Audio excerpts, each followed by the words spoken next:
Here's the one good thing coming out of the Iran crisis, and it's not planned, it's not intentional, but it will absolutely be claimed as inevitable by the same politicians who've been dragging their feet on it for a decade. The political will on renewables just changed permanently. The number that matters, 20 million barrels of oil a day move through the Strait of Hormuz, about 20% of everything the world burns. Now, even if there's a peace deal tomorrow, fossil energy has just been repriced forever, let alone whether it causes actual shortages. Hint, it will. I mean, we're watching The Plot of June live, and you don't get any extra points for guessing who the Baron is. Because whether it's transit fees Iran forces as de facto reparations or insurance costs that underwriters now apply because the risk just got permanently re-rated, that oil is structurally more expensive from here on. The geopolitical discount of frictionless shipping from the Middle East is gone. And guess what must now fill that gap? Not nuclear. Nuclear takes decades. You can't build your way out of a 2026 crisis with power stations that come online in 2025.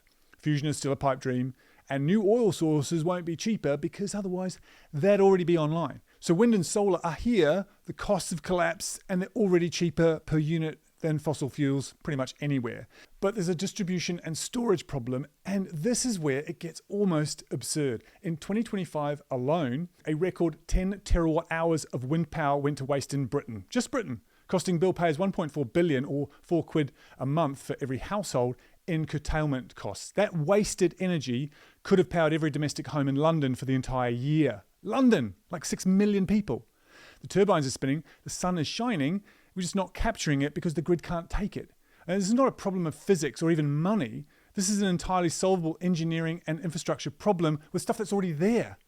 And a geopolitical emergency is precisely what makes a boring infrastructure investment politically viable. Now, here's the financial angle that nobody's talking about yet.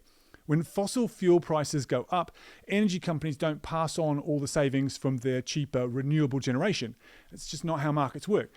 Renewables compete against the fossil fuel price, so when that price rises, their margins expand. The generation costs stay flat, the revenue goes up. And that means higher returns, which means better dividends on funds that hold a spread of UK and European wind and solar assets, like TRIG on the London Stock Exchange. TRIG is already yielding close to 12%. This is not financial advice. If fossil energy gets structurally more expensive, that number gets more interesting, not less.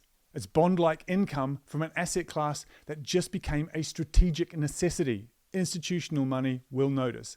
Here's 3 signals to watch for. 1, money moving into infrastructure funds like TRIG.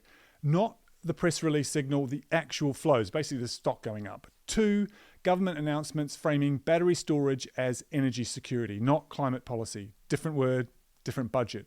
3, and this is my favorite, right-wingers talking positively about solar. It's coming. You'll hear it as energy independence, creating jobs, not being held hostage. All valid.